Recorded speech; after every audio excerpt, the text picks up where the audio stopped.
ಹೋದಾಗ ಬ್ರಹ್ಮ ವಿಷ್ಣು ಮಹೇಶ್ವರಿ ಅವರಿಗಿಂತ ಮೂಲ ಆದಿಶಕ್ತಿ ಅಂದರೆ ಅಂದರೆ ಈ ಬ್ರಹ್ಮಾಂಡದ ಮೂಲಕ್ಕೆ ದೇವಿ. ಆದ್ದರಿಂದ ದೇವಿಗೆ ಪ್ರಥಮ ವಂದನೆಯನ್ನು ಸಲ್ಲಿಸುವುದು, ಸ್ತ್ರೀಯರನ್ನು ಗೌರವಿಸುವುದು, ಸ್ತ್ರೀಯರದ್ದು ಮಾತೆಯರು.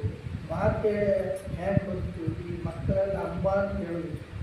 ಅಮ್ಮ ಅಂದ್ರೆ ಅಂಬ ಅಂದ್ರೆ ಆ ದೇವಿ.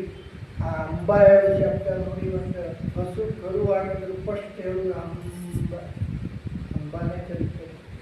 ನಮ್ಮ ಮಕ್ಕಳಿಗೂ ಅಂಬ ಅದೇ ಅಮ್ಮ ಅಂದರೆ ಮೂಲ ಶಕ್ತಿಯನ್ನು ನಾವು ಪ್ರತಿ ದಿವಸ ಉಚ್ಚಾರ ಮಾಡ್ತಾ ಇದ್ದಂಗೆ ನಮ್ಮ ಬಾಯಿಂದ ನಾಮಸ್ಮರಣೆ ಆಗ್ತಾ ಹೋದಾಗ ಈಗೆಲ್ಲ ಮಮ್ಮಿ ಮತ್ತು ಏನೇನೋ ಅಷ್ಟೇ ಡ್ಯಾಡಿ ಇದ್ದಾಗ ಅದೆಲ್ಲ ಏನೋ ಅಲ್ಲ, ಅಕ್ಷರಕ್ಕೆ ಸಂಬಂಧಪಟ್ಟದ್ದು.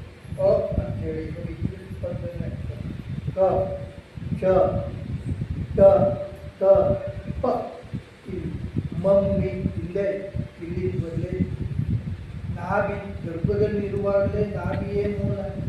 ಈ ಅಕ್ಷರಗಳು ಕನ್ನಡದ ಸಂಸ್ಕೃತಕ್ಕಿಂತಲೂ ಕನ್ನಡದ ಅಕ್ಷರಗಳಷ್ಟು ವೈಜ್ಞಾನಿಕವಾಗಿ ಈ ನಾಭಿಯಿಂದ ಅದಿಂದ ಮವರೆಗೆ ಬಂದಾಗ ಇಲ್ಲಿಂದ ಇಲ್ಲಿಯವರೆಗಿನ ನರಕೋಶಗಳ ಜಾಗ್ರತೆ ಆಗ್ತದೆ.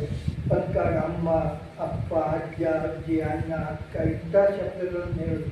ಇದು ಕೋಟ್ಯಾಂತರ ಸಲ ಮಕ್ಕಳು ಕಲಿತಾ ಜಾಗೃತ ಆಗ್ತದೆ.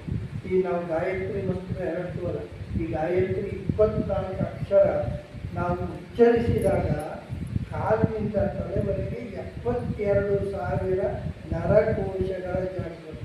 ಈ ಬಲಗಡೆಗೆ 36,000 ನರ ಉಂಟು, ಎಡಗಡೆಗೆ 36,000 ನರ ಉಂಟು. ಕೂದಲ ಗಾತ್ರದ ನರಗಳು ಈ ದೇಹದಲ್ಲಿ ಒಂದು ಸಾಸ್ಮೆ ಕಾಲಿರುವಂಥ ಜಾಗ ಎಲ್ಲೂ ಖಾಲಿ ಇಲ್ಲ. ಎಲುಬು, ಮಾಂಸ, ನರ, ರಕ್ತ ಇದೆಲ್ಲ ಕುಂತಲು ಇಂಥ